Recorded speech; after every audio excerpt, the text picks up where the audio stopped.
Es un lío esto, tantos cables, tantos botones. La semana pasada predicó Jimmy y si os acordáis dijo que tenía la cara muy pequeña y es verdad, ¿eh? Me ha costado ponerme el micro, lo he tenido que hacer más grande. No sé si ha venido hoy. Bueno, como decía Marcos, vamos a seguir esta serie, el capítulo 12 de Hebreos. Vamos a acabar hoy el capítulo 12, ya queda poquito para acabar toda la carta, ¿verdad? Llevamos ya bastante tiempo con esta serie. Y hemos visto, no sé si habéis estado atentos a este capítulo que hemos estado viendo a lo largo de 3 semanas y esta sería la cuarta semana. Si os habéis fijado, es un capítulo que nos reta, que nos exhorta, que nos anima, que nos confronta, que nos advierte también. Porque este capítulo 12 es un capítulo que es concluyente de todo aquello que el escritor de Hebreos ha estado compartiendo, ha estado enseñando a lo largo de los 11 primeros capítulos anteriores. Si recordáis, haciendo un repaso, empezamos en aquella carrera, ¿verdad? Aquella carrera que es larga, que es dura, pero donde debemos correrla y debemos avanzar poniendo nuestros ojos en Cristo. Luego Jonathan nos compartió que además de que la carrera es dura, que es larga, que es difícil, que hay obstáculos, además el Señor también nos disciplina. Nos disciplina en el sentido que Él nos entrena, nos capacita, y eso al principio puede ser difícil, puede no ser agradable, pero al final esa disciplina del Señor da fruto. Él nos disciplina como a hijos, decía el texto, nos capacita para participar de su santidad. A veces incluso por medio de las pruebas, pero hay un propósito que es poder llegar a la meta. Seguimos avanzando en esa carrera y queremos llegar a la meta. Después Mark nos compartió ánimo, nos compartió exhortación, ánimo a levantar nuestras manos caídas, a fortalecer nuestras piernas fatigadas, nuestras rodillas, a seguir adelante, pero no solo mirando a nosotros mismos, sino teniendo en cuenta que en esa carrera no estamos corriendo solos, sino que hay muchos hermanos que avanzamos todos por el mismo camino, hacia la misma meta. Y no es una carrera, no es una competición, no es una carrera en el sentido de una competición, sino que el objetivo es llegar. Así que nos exhortaba a que miráramos los unos por los otros, a que apartáramos los obstáculos del camino, a que limpiáramos ese camino, a que hiciéramos sendas rectas para que aquellos que están más fatigados, más cansados o que quizás son más débiles puedan también avanzar y puedan llegar a la meta, junto a todo el pueblo de Dios, junto a todos sus hijos. También nos advirtió de que vigiláramos que no brotara amargura en ninguno de nuestros hermanos, no sea que alguno deseche la gracia de Dios, como hizo también Esaú, siendo mal ejemplo. Y este capítulo no es una exhortación complaciente, no es un cuento de hadas en el que vamos avanzando por un camino de rosas, sino que hemos visto que es difícil. Pero hay un final feliz, hay una meta, y esa meta es un final feliz para aquel que ha confiado en Dios, para aquel que ha fijado los ojos en Cristo. Pero no queda duda que el camino es difícil. Y estos últimos versículos que ahora vamos a leer y vamos a estar meditando en ellos van en la misma línea que todo el capítulo 12 que hemos estado viendo. Vamos a recibir exhortación de ánimo, pero también vamos a recibir exhortación de advertencia. Así que vamos a entrar ahora al texto, como decía Marcos, en este capítulo 12 a partir del versículo 18 y vamos a acabar este capítulo. Dice, porque no os habéis acercado al monte que se podía palpar y que ardía en fuego, a la oscuridad, a las tinieblas y a la tempestad, al sonido de la trompeta y a la voz que hablaba, la cual los que la oyeron rogaron que no se les hablase más, porque no podían soportar lo que se ordenaba. Si aún una bestia tocar el monte será apedreada o pasada con dardo. Y tan terrible era lo que se veía que Moisés dijo, estoy espantado y temblando. Sino que os habéis acercado al monte de Sión, a la ciudad del Dios vivo, Jerusalén la celestial, a la compañía de muchos millares de ángeles, a la congregación de los primogénitos que están inscritos en los cielos, a Dios, el juez de todos, a los espíritus de los justos hechos perfectos, a Jesús, el mediador del nuevo pacto, y a la sangre rociada que habla mejor que la de Abel. Mirad que no desechéis al que habla, Porque si no escaparon aquellos que desecharon al que los amonesta en la tierra, mucho menos nosotros si desecháremos al que amonesta desde los cielos. La voz del cual conmovió entonces la tierra, pero ahora ha prometido diciendo, aún una vez, y conmoveré no solamente la tierra, sino también el cielo. Y esta frase, aún una vez, indica la remoción de las cosas movibles como cosas hechas, para que queden las inconmovibles. Así que recibiendo nosotros un reino inconmovible, tengamos gratitud y mediante ella sirvamos a Dios agradándole con temor y reverencia, porque nuestro Dios es fuego consumidor. Vamos a orar.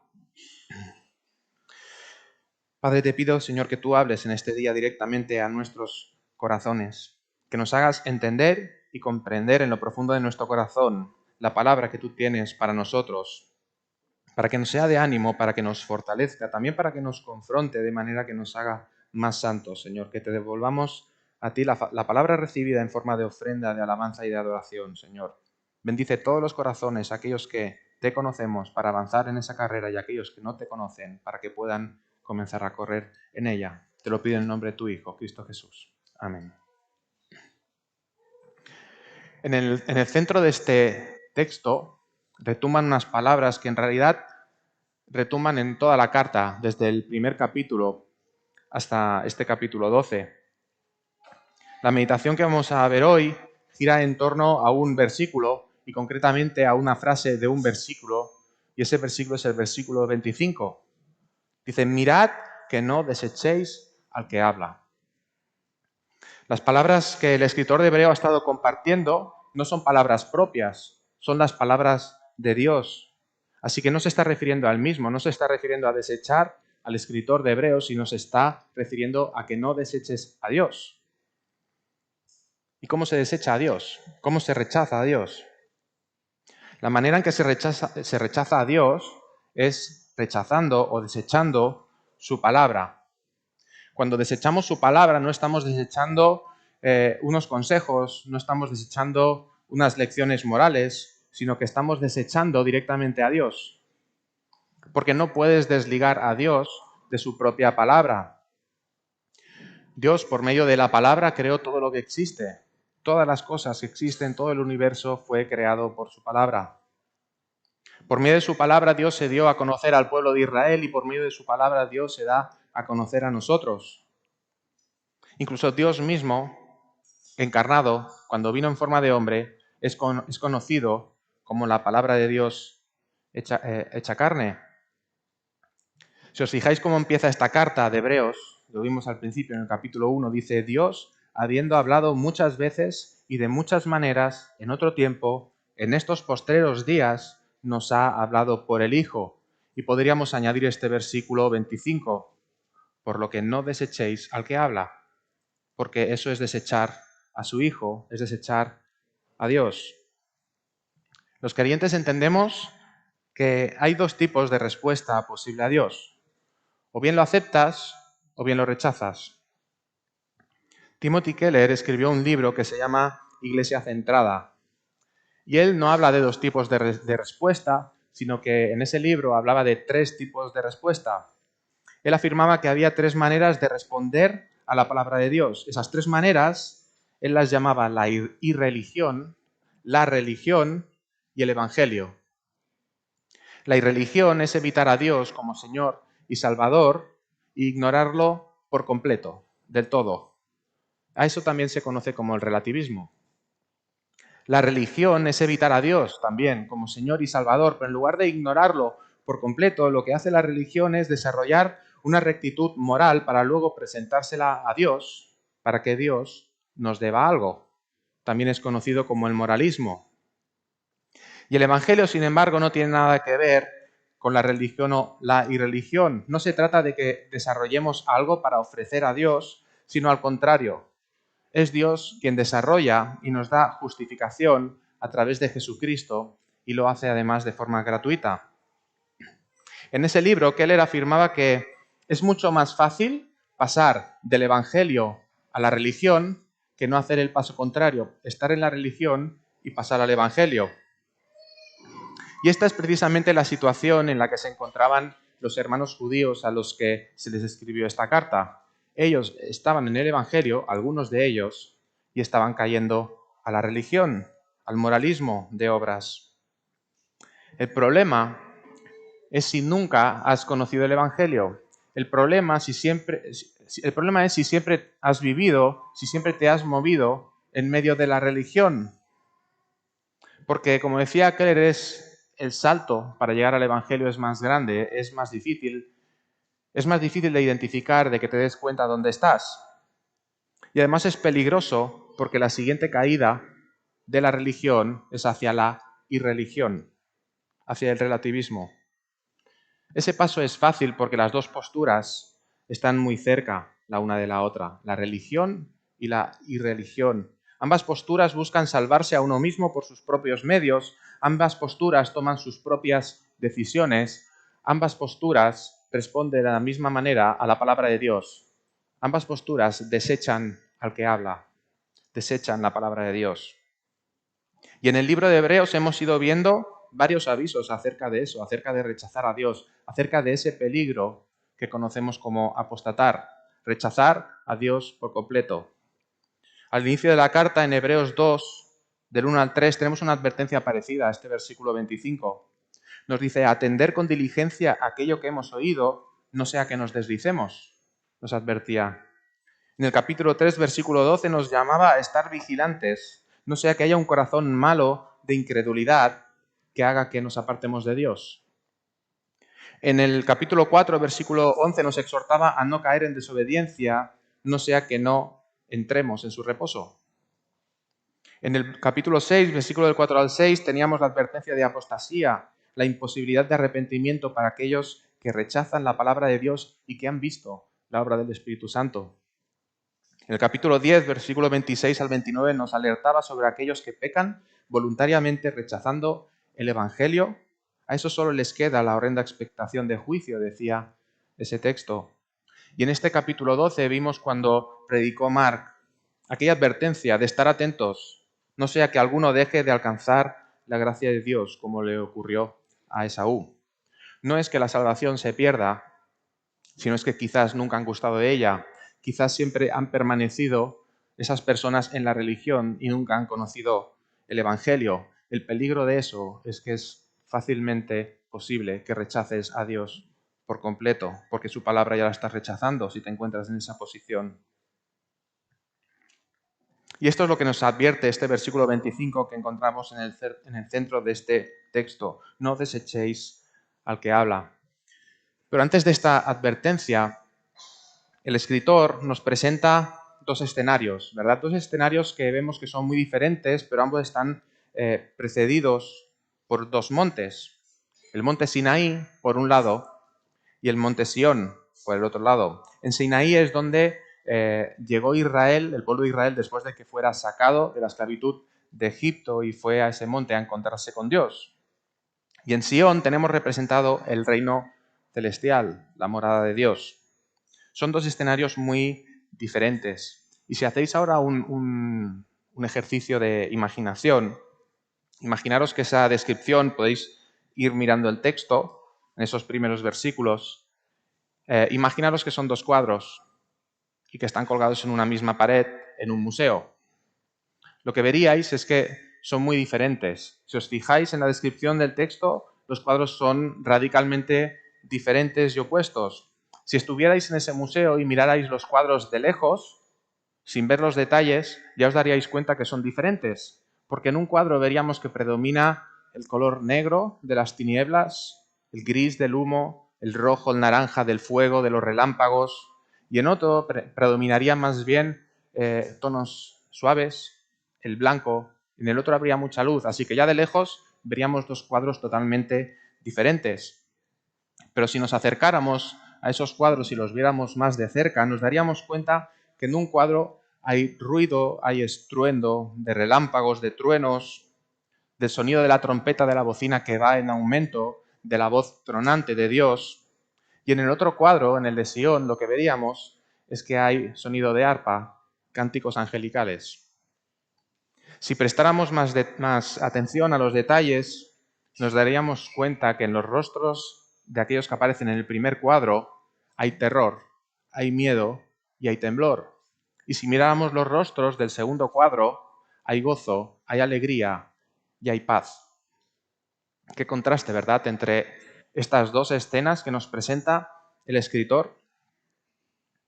Pero la realidad es que esos dos cuadros no tendrían que haber sido tan diferentes si aquellos que se acercaron a Sinaí no hubieran desechado al que habla.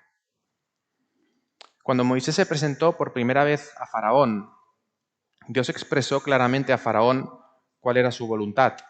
Lo tenemos en Éxodo 5, versículo 1. Dios dijo claramente a Faraón por qué tenía que liberar a su pueblo. Dice, deja ir a mi pueblo a celebrarme fiesta en el desierto. Esa fue la primera vez que Dios se comunica con Faraón y su propósito es que el pueblo vaya a Sinaí a celebrar fiesta, una fiesta solemne, pero una fiesta. La palabra que utiliza en el original, en el hebreo, es shagak, y la encontramos en otras partes de la Escritura, como por ejemplo en el Salmo 42. Y en el Salmo 42, David está utilizando esta palabra para expresar la alegría, el gozo que sentía cuando el arca fue traída a la casa de Dios. Si recordáis esa escena, David iba bailando, había música, había tambores, había sonidos de trompetas. Esto es lo que Dios quería para con su pueblo, que fueran a su presencia a celebrar fiesta. Pero cuando leemos el relato de Éxodo capítulo 19 y capítulo 20, no vemos esa celebración, no vemos esa fiesta. Cuando el pueblo llegó al monte Sinaí, primero subió Moisés a hablar con Dios, y lo que Dios le dice a Moisés es fantástico, es increíble.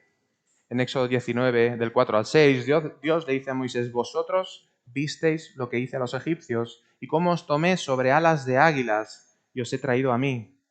Ahora pues, si diereis oído a mi voz y guardareis mi pacto, vosotros seréis mi especial tesoro sobre todos los pueblos, porque mía es toda la tierra, y vosotros me seréis un reino de sacerdotes y gente santa. Dios os libró de la esclavitud. Dios había escuchado su clamor, los sacó de Egipto y además les dice que en su buen propósito ellos serían su especial tesoro. Ellos serían su reino. Dios los haría santos. Eso es el Evangelio. Eso es una buena noticia. Lo menos que podía esperar Dios era una celebración por todo eso que Dios había conseguido y que les había dado. La respuesta natural a esa gran noticia sería esa fiesta, esa celebración que Dios tenía en mente. Pero no ocurrió eso. Lo que sucedió es que Moisés transmite estas palabras al pueblo y el pueblo las recibe bien, y Moisés les dice al pueblo que dentro de 3 días la presencia de Dios descenderá sobre el monte y es cuando tendría que haberse producido esa fiesta. Así que el pueblo durante 3 días se estuvieron preparando, se estuvieron santificando, se estuvieron lavando para recibir al Creador, aquel que los había liberado. Y al tercer día, tal como Dios había dicho, desciende sobre el monte y lo hace con gran poder, lo hace con truenos, con relámpagos, con sonido de trompeta.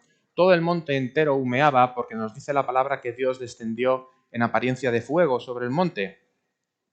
Y Dios hablaba con voz tronante. Cuando el pueblo ve eso, está tan atemorizado que va a hablar con Moisés y le dice, no queremos hablar con Dios, preferimos que tú hables con Dios y tú luego hables con nosotros y nos transmitas sus palabras, porque ellos tenían miedo de morir por el simple hecho de escuchar la voz de Dios. Así que en lugar de acercarse a Dios y celebrar una fiesta, lo que hacen es alejarse de Dios y temblar. En este texto de Hebreos que hemos leído nos dice claramente el motivo en el versículo 20. Dice, porque no podían soportar lo que se les ordenaba. Y eso que no podían soportar no es que si un animal se acercaba al monte tenía que morir. Os aseguro que Israel no eran animalistas, no votaban al partido animalista, en absoluto. Ese no era el problema. El pueblo no conocía a Dios. Lo que conocía de Dios era su poder, pero no conocían a Dios por completo. Ellos habían visto el poder de Dios, habían visto las manifestaciones de Dios, así que el poder de Dios que estaba mostrando en su manifestación no era un problema para el pueblo, porque ellos habían sido librados de la esclavitud de Egipto con gran poder. Dios había manifestado su poder a través de las plagas en Egipto y cuando los sacó siguió manifestando su poder, abriendo el mar y luego venció él solo al ejército más poderoso de la tierra. Así que el poder de Dios no era un problema. Ellos no tenían miedo por las manifestaciones del poder de Dios. Ellos conocían el poder de Dios, pero lo que no conocían era la santidad de Dios. Esa santidad que tuvieron que poner límites en el monte y si traspasaban, morían por el simple hecho de la santidad, la pureza, la luz inaccesible de Dios. Eso es lo que les provoca miedo en sus vidas, su propia vida confrontada con la santidad de Dios, algo que no podían imaginar, algo que no podían ver en aquellas estatuas en Egipto en que llevaban tantos años viviendo. Entonces se alejan, pero no se trata de humildad, se trata de rechazo. No podían soportar a un Dios que fuera tan poderoso y al mismo tiempo tan santo. Por eso tuvieron miedo y se alejaron. Ellos habían recibido gracia, ellos habían recibido el Evangelio, pero no podían soportar las palabras escuchadas, no por ser duras en sí mismas, sino por no poder soportar quién es Dios, por no poder soportar atributos que no conocían de Dios como su justicia, como su santidad. Y no es una reacción extraña, es una reacción humana. Esta es la condición del hombre, esta es la respuesta del hombre natural cuando se encuentra con Dios. La respuesta natural es rechazo.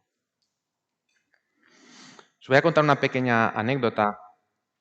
En muchas ocasiones, mi hijo Sergi, ya le dije que lo explicaría, mi hijo Sergi y yo vamos a dar un paseo por la tarde cuando vamos a sacar al perro y entonces sus temas de conversación, los de Sergi, no los del perro, son bastante peculiares.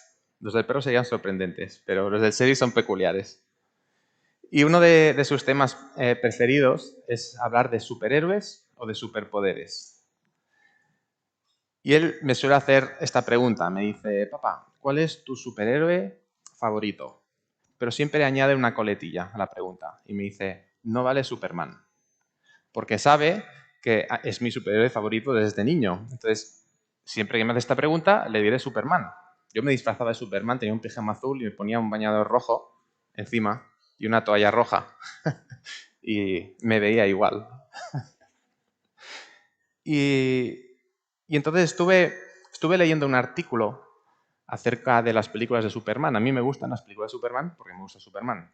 Pero la realidad es que las películas que han hecho las nuevas, no las antiguas de los años 80 y demás, a partir del año 2000, que se han hecho varias películas, no han tenido éxito, no han tenido mucho éxito, han tenido poca audiencia.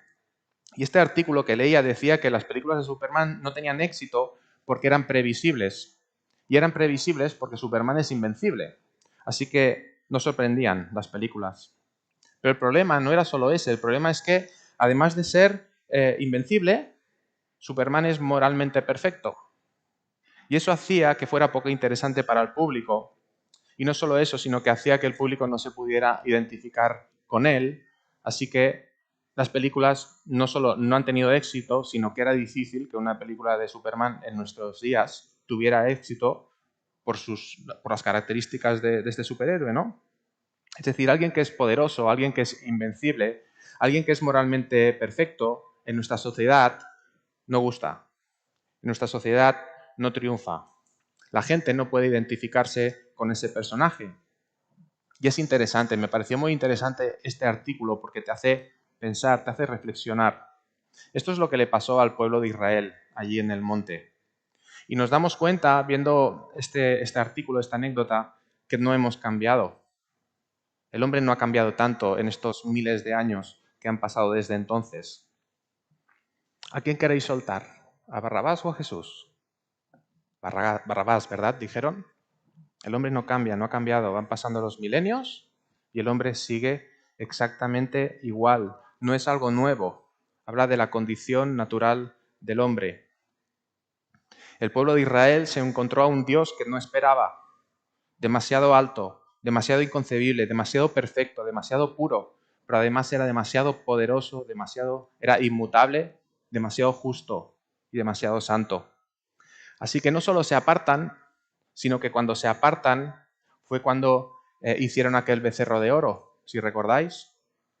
Hacen aquel becerro de oro y lo que dicen en Éxodo 32:4 es vergonzoso. Señalando a ese becerro que acababan de hacer con sus manos, dicen, este es el Dios que nos ha sacado de la esclavitud. Estaban aún a los pies del monte y hicieron esa afirmación.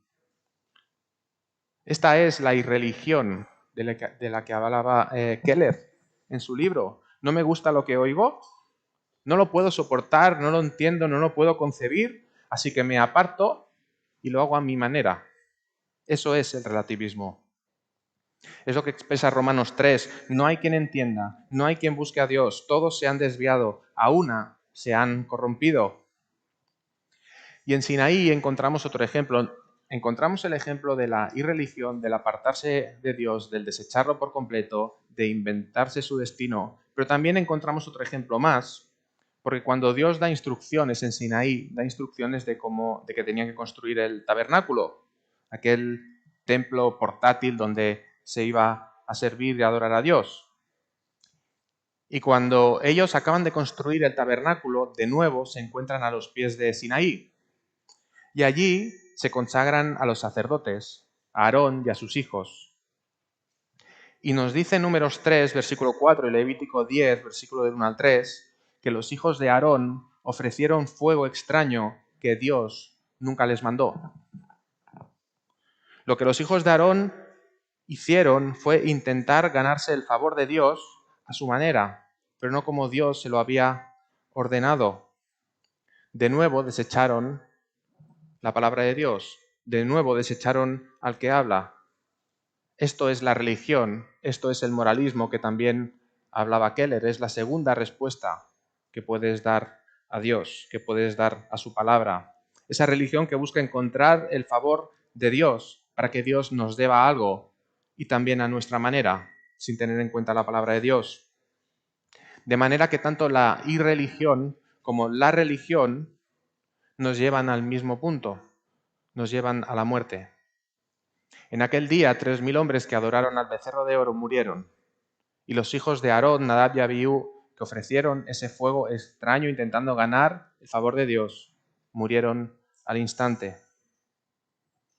Es en Sinaí, es en ese primer cuadro donde retuman estas palabras del versículo 25 de Hebreos. Mirad que no desechéis al que habla. Habían recibido palabras de gracia y las desecharon. Y estos hermanos a los que se les escribe esta carta de Hebreos, los hermanos cristianos que eran judíos, que estaban dudando de si volver atrás, son confrontados con estas dos escenas. Y nosotros ahora, también como receptores también de esta carta, somos confrontados con estas dos escenas. Con esa escena terrorífica de Sinaí y con esa escena angelical de Sión. Y nos advierte que nosotros no nos estamos acercando a esa escena terrorífica, nos estamos acercando a Sión, a ese segundo monte. Y este versículo 25 sigue diciendo, mirad que no desechéis al que habla, porque si no escaparon aquellos que desecharon al que los amonestaba en la tierra, mucho menos nosotros si desecharemos al que amonesta desde los cielos. A partir de aquí hacia adelante, el texto parece que cambia. Estábamos en aquella escena angelical, en ese segundo cuadro, que es el que nos gusta, ¿verdad? Que trae paz, que trae gozo, que trae alegría, pero el texto de repente cambia, y cambia tanto que fijaros cómo acaba el capítulo. Dice, porque nuestro Dios es fuego consumidor. En una mala lectura puede parecer amenazante los siguientes versículos, desde el 25 hasta el 29. Puede parecer aterrador.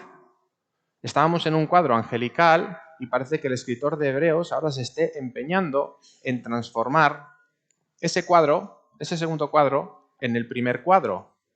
Tanto es así que acaba hablando de que nuestro Dios es fuego consumidor.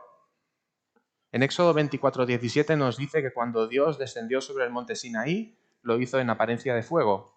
Y el texto acaba de la misma manera. Pero el escritor de Hebreos no está intentando atemorizar a su audiencia. Lo que el escritor de Hebreos está plasmando de forma muy, muy clara, haciendo esto, diciendo estas palabras, es que el Dios del primer cuadro en Sinaí es el mismo Dios que el segundo cuadro de Sión. La santidad de Dios del cuadro en Sinaí, que es inaccesible, que tuvo que esconderse, nos dice el texto, en tinieblas, para que no muriera el pueblo, es la misma santidad que tenemos en el segundo cuadro, donde las personas que en él aparecen están en una fiesta. Los atributos de Dios en Sinaí son los mismos atributos de Dios en Sión. Dios es el mismo ayer, es el mismo hoy y será el mismo mañana. Dios no cambia. Así que la pregunta es, ¿por qué esa diferencia? Entonces, hay dos montes y hay el mismo Dios en los dos cuadros. La diferencia la encontramos en el texto también.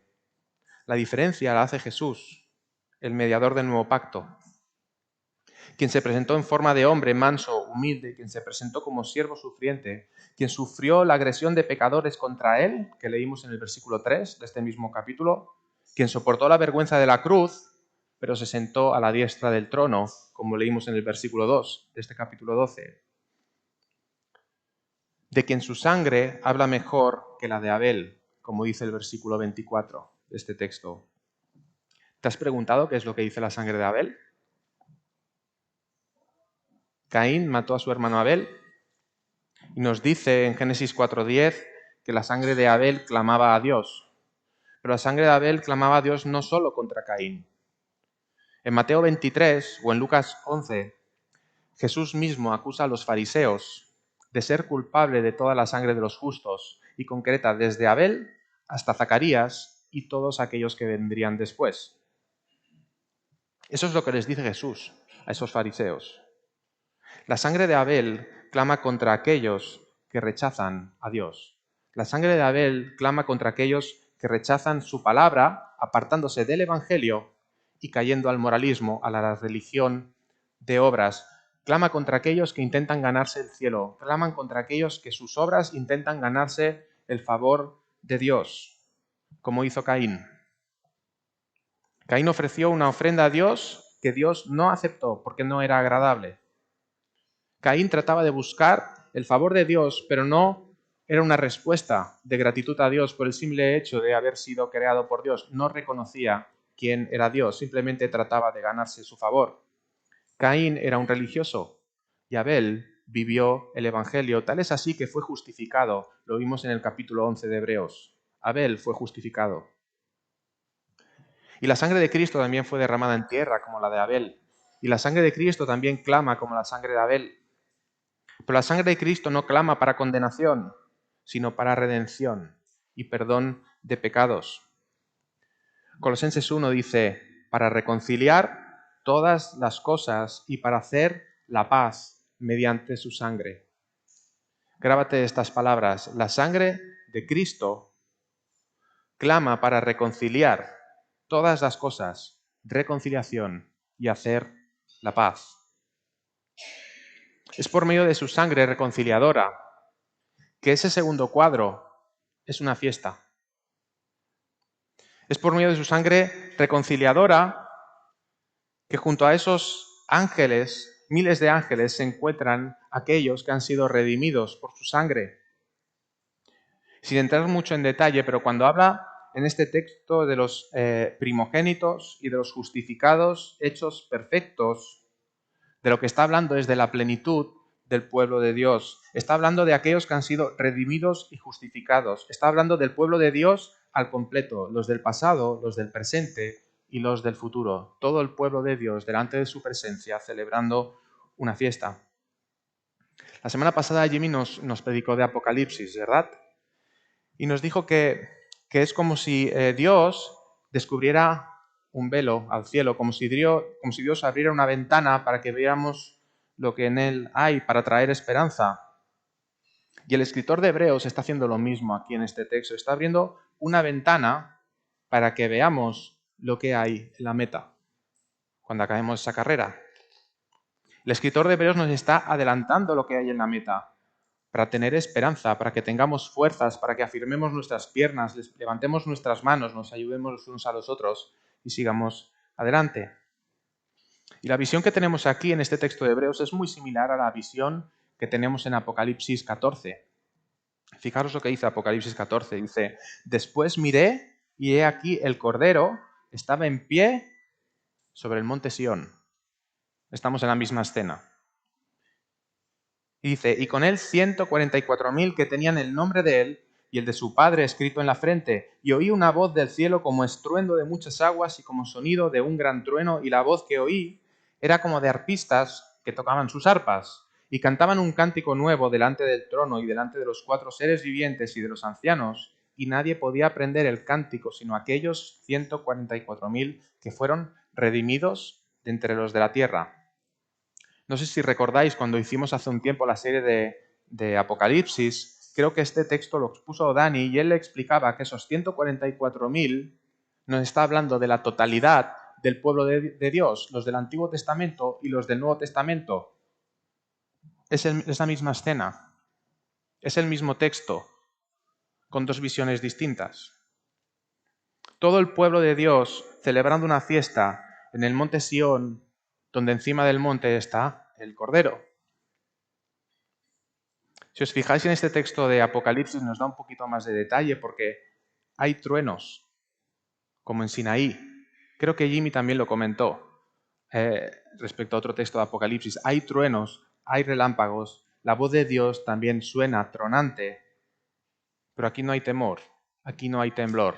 Tal es así que en este texto se nos dice que había estruendo de muchas aguas y como un sonido de un gran trueno, pero la voz que oí era como de arpistas. Era un cántico nuevo.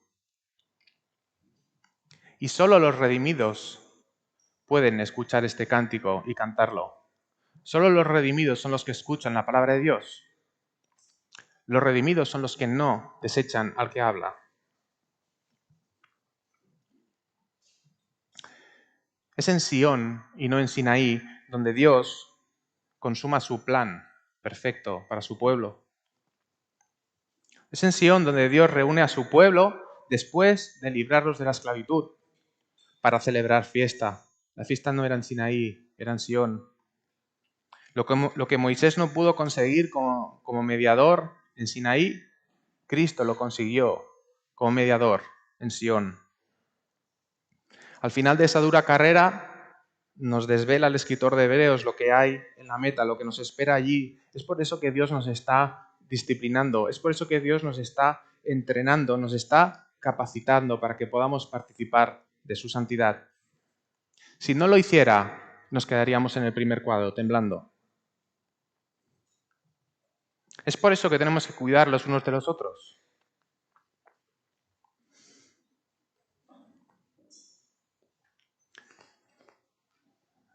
Debemos allanar el camino. Debemos de ayudar a aquellos que están desfalleciendo. Debemos de ayudar a todos a proseguir hasta el final, como nos compartió Marc. Porque al final del camino nos espera esa imagen, nos espera esta escena en Sion, donde tenemos acceso al trono de la gracia, donde tenemos entrada al lugar santísimo por la sangre de Cristo. Mirad que no desechéis al que habla. Desechar su palabra es no fijar los ojos en Cristo. Y si no fijas los ojos en Cristo, no podrás llegar a la meta, no podrás acabar la carrera. Como escuchamos la semana pasada, nuestro premio es Dios, nuestra meta es Dios, nuestro tesoro es Dios. Pero sin Cristo, sin el mediador, no es posible alcanzar esa meta. Sin Cristo, Dios es lejano. Sin Cristo, su luz está escondida, es inaccesible. Sin Cristo, el velo de oscuridad está puesto en nuestros ojos. Sin Cristo, jamás podrás obedecer las palabras de Dios. Sin Cristo vas a desechar al que habla. Como nos compartía Jimmy la semana pasada, si no vivimos con la mirada puesta en el trono, viviremos con la mirada puesta en nosotros mismos. En la misma presencia de Dios no hay miedo, no hay temor, porque los que están delante del trono han sido santificados. Como nos dice el texto, han sido hechos perfectos, han sido justificados y en lugar de tener miedo, tienen gozo. En lugar de temblar, alaban a Dios porque han sido santificados por la sangre de Cristo, han sido purificados. Ser santificado por Cristo es lo que te acerca a Sion. Ese es el proceso de santificación, donde nos vamos acercando cada vez más y más a Sion, donde vamos avanzando en esa carrera de la fe. Sufrimos, pero vale la pena, porque nos estamos acercando a la casa de Dios. Él nos está preparando para poder celebrar esa fiesta a los pies de su monte. Si miras en el primer cuadro, si miras en Sinaí, el pueblo se estuvo preparando 3 días, se estuvo lavando y se estuvo santificando, pero lo hicieron externamente. A la hora de la verdad, cuando Dios descendió en fuego y el monte tembló, no estaban preparados, porque su preparación era exterior y no era interior. Si tu preparación es exterior, si lo que has recibido es una religión, pero no el Evangelio, puede que estés corriendo, puede incluso que estés sufriendo. Pero siento decirte que no te estás acercando al monte Sión, te estás acercando al monte Sinaí. Y allí solo te espera terror y temblor. Dios era y Dios es fuego consumidor. Juan el Bautista dijo que Jesús nos bautizaría en el Espíritu Santo y en fuego.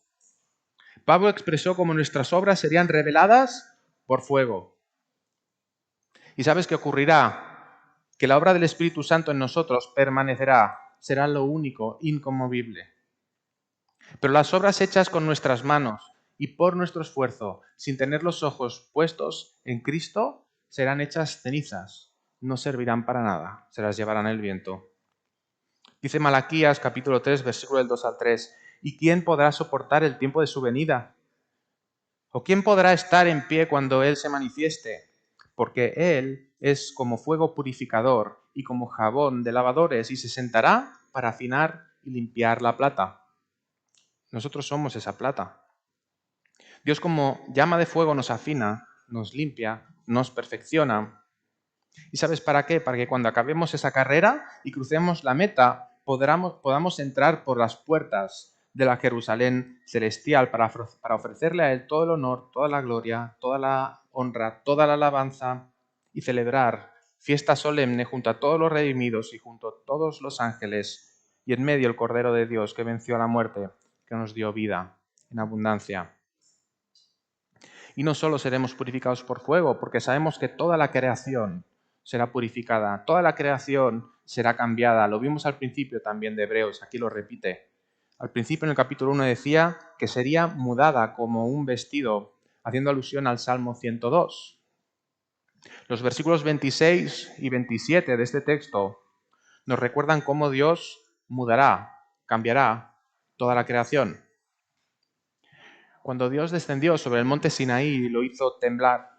Pero cuando Cristo venga de nuevo, hará temblar no solo los montes, no solo toda la tierra, sino también el cielo. Estos versículos 26 y 27 se basan en el texto del profeta Ageo. En el capítulo 2, versículos 5 y 6, dice Ageo, mi espíritu estará en medio de vosotros. Y dicen, no temáis, porque así dice Jehová de los ejércitos, de aquí a poco yo haré temblar los cielos y la tierra, el mar y la tierra seca. Pero Ageo nos dice, yo estaré en medio de vosotros, no temáis. Todo aquello que ha sido creado, todo aquello que es perecedero, será cambiado, será mudado, será transformado por un reino inconmovible, un reino perfecto, un reino eterno. Esta es la cuarta predicación que tenemos sobre este capítulo 12 de Hebreos. Y en toda esta serie de predicaciones, en concreto en estas predicaciones que hemos tenido sobre este capítulo 12, que empezó con aquella carrera, y hemos estado meditando en este texto, hemos estado repitiendo, Jonathan, Mark y yo mismo, una misma cosa, la necesidad de fijar nuestros ojos en Cristo. Y es interesante porque la semana pasada predicó Jimmy, pero Jimmy tenía un texto libre. Él no predicó de Hebreos, él escogió otro texto, predicó de Apocalipsis. Pero él repitió la misma frase. Leo literalmente, él dijo, los ojos puestos en Jesús. Llevamos 5 semanas donde se nos está recordando constantemente que debemos avanzar teniendo los ojos puestos en Jesús. Mi pregunta es, ¿nos quiere decir algo Dios? ¿A alguien le queda duda? ¿Qué es lo que Dios nos querrá decir? ¿Que fijemos los ojos en Jesús? Nuestra respuesta a la palabra de Dios es no desecharla, no desechar al que habla, puestos los ojos en Jesús.